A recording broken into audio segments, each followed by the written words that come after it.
I got the first package on a Wednesday. There was no knock, no doorbell, just a box sitting on my porch when I got home from work. No name on the return label, no company branding, just my address in clean typed letters. It was small, light, and taped shut with old-fashioned paper tape. Inside was Mr. Beans, my stuffed rabbit from when I was a kid. His left ear was still half torn where I used to carry him around by it, and he had the same yellowed patch on his belly from when I spilled grape juice on him in second grade. I hadn't seen that thing in over 20 years. I thought my mom threw it out after we moved. There was no note, no explanation, just Mr. Beans. I laughed it off, thought maybe my mom found it in an old box and decided to surprise me. But she swore she hadn't sent it. A few days later, I got another package. This one was a little heavier, slightly larger. Still no return address. Inside was a small wooden box, and when I opened it, I just froze. It was my grandmother's necklace. I lost it when I was 14 at a beach near our old house. I cried for days about it. And now here it was, still cold to the touch, the silver chain unbroken, resting on velvet like it had never been lost at all. That's when I started to feel uneasy. By the end of the week, I had received 4 more packages. One had a notebook I used to scribble poems in as a teen. Another, a CD from my high school playlist, labeled in my handwriting. Even a Polaroid of me and my childhood dog. None of these things should have existed anymore. None of them had been seen since before we moved out of the house I grew up in, the house that burned down when I was 17. The next package was different, thin. An envelope, actually. I opened it and immediately felt my stomach drop. Inside were photographs, all of me, in the grocery store, walking to work, standing at my kitchen window, brushing my hair back, all taken from a distance, all from the last few weeks.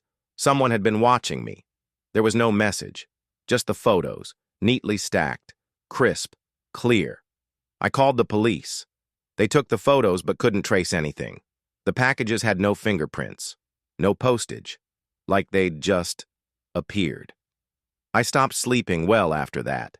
Every knock on the door made my heart pound. Every creak in the hallway felt like someone had slipped inside. And then came the final package, a small box, wrapped in aged brown paper, no address on top, just a smudge, like ink that had been wiped off. Inside was only a folded piece of paper. The note read, "We've returned everything. Now it's your turn to come back." That was it. But I turned the paper over, and on the back, faintly stamped into the top corner, was an address. Almost illegible, but I knew it. It was the street and house number of the place I grew up, the one that burned down.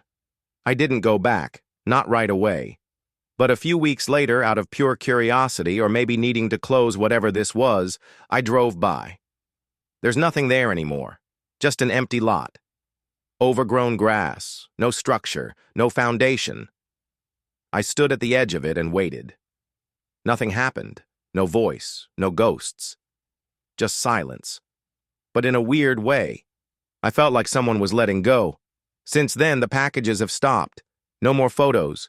No more lost memories reappearing on my porch. It's like, whatever it was, it wanted me to remember something. Maybe to return emotionally, not physically. And you know what? I kept Mr. Beans. He sits on my bookshelf now, stitched ear and all, just in case whoever returned him is still watching.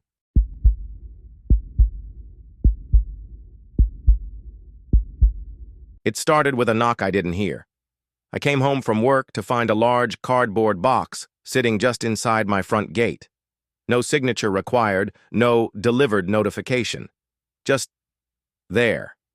The label had my address printed clearly, but the name wasn't mine. It said M. Holloway.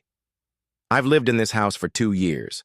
There's no one by that name in this building, and the neighbors didn't recognize it either. I'm not the type to snoop. But something about the package felt strange. It was sealed with black electrical tape, not shipping tape, and it had weight, dense, uneven. I should have called the delivery company. Instead, I brought it inside. That night, curiosity got the best of me. I sliced it open carefully, fully expecting books or old tools or maybe something dumb like eBay clutter. But what I found was far worse. The box was full of glass jars, each sealed, each labeled in neat cursive handwriting. One was filled with photographs, black and white prints of people's faces, none of whom I recognized. Their expressions were blank, formal, like mugshots or memorials. Another jar held what looked like human hair, long, brittle strands floating like dust. One jar had scraps of paper covered in strange symbols, like they'd been torn from a diary written in code. I stepped back. Suddenly, the room felt colder. I sealed the box up again and told myself I'd return it the next morning. Maybe someone would come looking for it. Maybe it really was just misdelivered, some twisted artist's project. I set it by the door and went to bed. The next day, it was gone. I swear I didn't move it. I didn't hear anyone come by. No one else lives with me, and the building's security cameras didn't show any deliveries or pickups. That night, a second package arrived. This one was smaller, same cardboard, same black tape.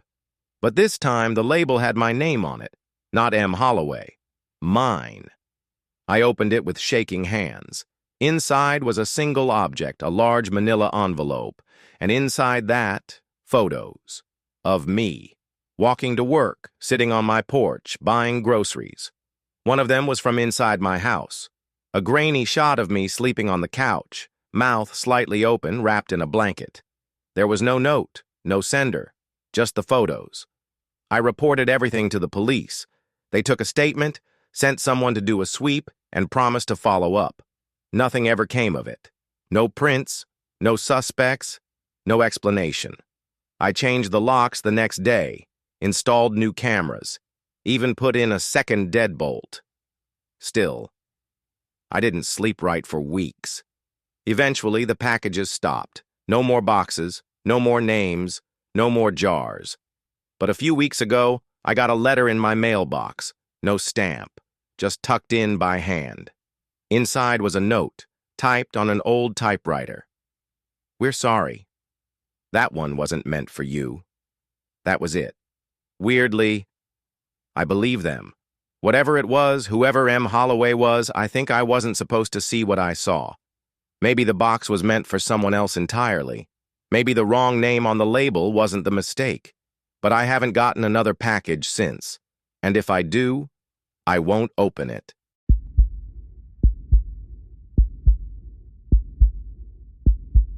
It was 2:18 a.m. and I couldn't sleep.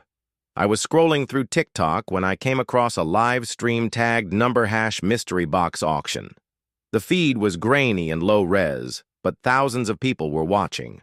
A gloved hand held up a cardboard box, wrapped in plastic and sealed with wax like something out of an old horror movie. The host didn't speak, just typed in a chat window beside the stream.